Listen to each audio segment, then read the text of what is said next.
Well, hello, my friends. So glad you've joined us again today. I have here a good friend of mine with me that his name is Vernon Lee. He and I have been around the world actually together. We've been to Russia and South Dakota. we went to South Dakota. That was a trip, wasn't That it? was a long. We drove some kids out to South Dakota on a missions trip, and we've just had some great times of fellowship. But another place that we've been, we went to a security conference in Raleigh, and I found out that this man is what is it? A self-defense. It's self-defense for law enforcement, corrections, probation. Pretty much, it's a mixture of different martial arts techniques. Okay, all right, and so you teach it for people to protect themselves if they get in trouble. Yes, sir. If somebody attacks them or whatever, right? Yes, sir. It's mostly defensive, not a lot of offense. Hey, can you just show me one? Well, say if you were just to reach out and grab me, Okay. the thumb is the weak part of your body. If I just simply grab your thumb, I can control you. Oh yeah, you sure can. He can control me by grabbing my thumb.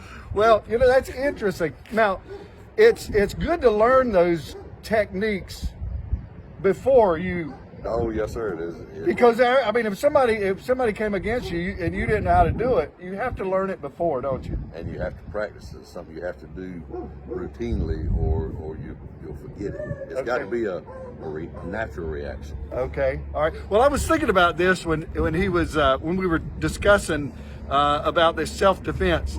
That in the spiritual realm, there's an enemy that's trying to attack us. That enemy is Satan. And the Lord has given us, Paul actually to the Ephesians gave us in chapter number 6, some techniques or armor that we can put on to prepare for this attack. Let me just start in chapter number 6, verse 10. Be strong in the Lord and in the strength of his might. Put on the whole armor. Now, you really need to know all the techniques, don't you? Yes, sir. A lot more than just one. A lot more than just one. But put on the whole armor that you may be able to stand against the schemes of the devil. For we do not wrestle against flesh and blood, but against the rulers, against the authorities, against the cosmic powers over this present darkness, against the spiritual forces of evil in the heavenly places. So this is not a fleshly battle. You have learned things to fight or to defend yourself in the flesh, but this is a spiritual battle that we have to learn. Therefore, take up the whole armor of God that you may be able to withstand in the evil day, and having done all, to stand firm. Stand therefore, having fastened on, here they are, the belt of truth, having put on the breastplate of righteousness, and as the shoes for your feet, having put on the readiness given by the gospel of peace. In all circumstances, take up the shield of faith, with which you can extinguish all the flaming darts of the evil one, and take the helmet of salvation. Now, all of these thus far have been defensive measures.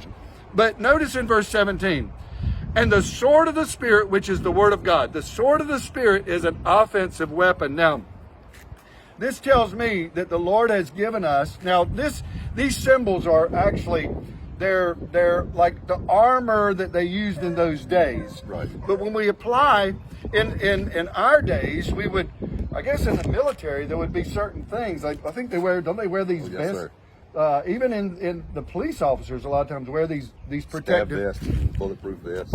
Right. So in our days, we would use that application. We need to put those things on, but we also, if you applied it to our days in the natural, you have a gun. Yes, sir. Now, a gun is for protection, defensive, but it also could be offensive. I'm a hunter. We're both hunters. We've rabbit hunted together, and we take that gun to shoot the rabbits. But if a bear came out, or if some kind of a creature came out that would threaten us, we would also use it as a defensive weapon.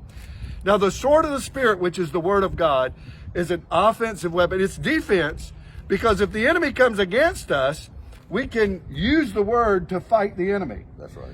But we also can be aggressive against the enemy in this spiritual warfare to fight against him. So we need to put on the whole armor of God. Yep. Just like this friend of mine here, he has learned to be ready. You can't get ready after the attack. You've got to be ready before the attack. Anyway, Vernon, God bless you. Thank you for joining us today. and I'm going to keep my thumb to myself. God bless you. Have a wonderful day. See you tomorrow.